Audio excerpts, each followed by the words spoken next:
यो कहाँबाट ल्याएको भनेर सोचिराख्नु भएको छ होला। नेपालमा त पाकेको छैन। यो मैले जोगमनीबाट लिएर आएको। म हिजो जोगमनी गएको थिएँ। हेर्नुहोस्, मैले सुनेको थिएँ 500 भन्दा माथिको सामान लिएर आउँदाखेरि भन्सार काट्नुपर्छ।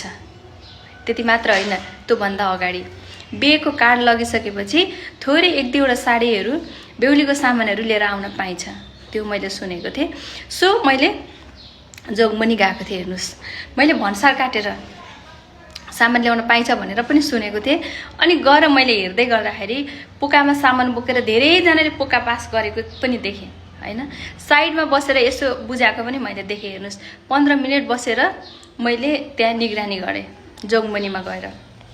तब कि मैले एकजनालाई सोधेँ के यहाँनिर सामान ल्याउन पाइन्छ भन्दाखेरि त्यसरी चाहिँ पाइँदैन। बिहेको कार्ड राख्यो भने चाहिँ 4-5 जोडा साडी, एक दुईवटा साडी, 4-5 वटा साडी, एक दुईवटा साडी चाहिँ ल्याउन पाइन्छ भन्नुभयो। ठिक छ, त्यसो भने भन्सार काटेर चाहिँ पाइन्छ त भनेको उहाँहरूले भन्नुभयो पाइन्छ भन्नुभयो। ल ठिकै छ, त्यसो भने म भन्सार काटेर नै म सामान लिएर आउँछु, किनकि अहिलेको सरकारलाई हामीले सपोर्ट गर्नुपर्छ भन्ने कुरा मेरो पनि मान्यता हो हैन भन्ने कुरा थियो।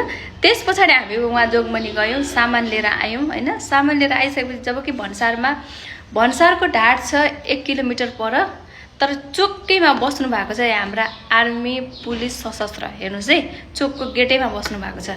यतापट्टि माइती नेपाल छ। चोकको गेटमा बसेर तपाईँले सामान कहाँबाट ल्याउनु भयो भन्नुभयो। भन्दाखेरि मैले भने अब कहाँबाट ल्याउनु सर, पारीबाट लिएर आएँ भने मैले।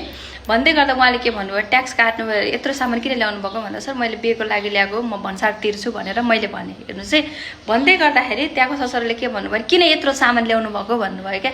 म ट्याक्स तिरेर जान्छु नि त सर, मैले कुरा गरिरहेको छु, म ट्याक्स तिरेर जान्छु भनेर मैले कुरा गरिरहेको छु। उहाँले के भन्नुभयो भने फेरि पनि यत्रो सामान किन ल्याउनु भएको तपाईँले, फेरि पनि हेर्नुहोस् है म ट्याक्स तिर्न जान्छु। ठिकै छ, त्यसो भने म ट्याक्स तिर्ने ठाउँ चाहिँ कहाँ छ भन्दा पर छ भन्नुभयो। भन्दाखेरि म लिएर गएँ। उहाँले मेरो साइडमा बसेर लिएर जाँदै हुनुहुन्छ अरे। साँझको टाइम भएको छ, 7:30 जति भएको छ। अँध्यारो भएको छ, हामीलाई ढिलो पनि भइरहेको थियो।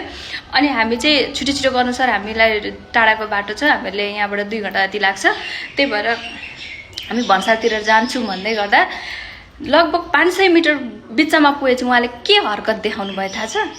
अब यसो दिएको भए त मिल्थ्यो होला हैन, त्यो कुरा हामीलाई थाहा भएन। हेर्नुहोस्, म त फर्स्टचोटि गएको हैन।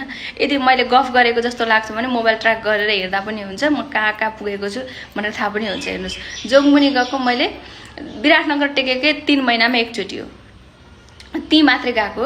त्यस पछाडि बिचमा पुगेपछि उहाँले के भन्नुभयो भने तपाईँ अब सामान झर्न लाग्यो सर, सामान झर्न लाग्यो भने किन तपाईँले मलाई सिकाइराख्नुपर्छ, सिकाउनु पर्ने कारण के छ भन्नुभयो। ठिक छ सर, म सिकाउँदिनँ नि त, मलाई थाहा भएन भने।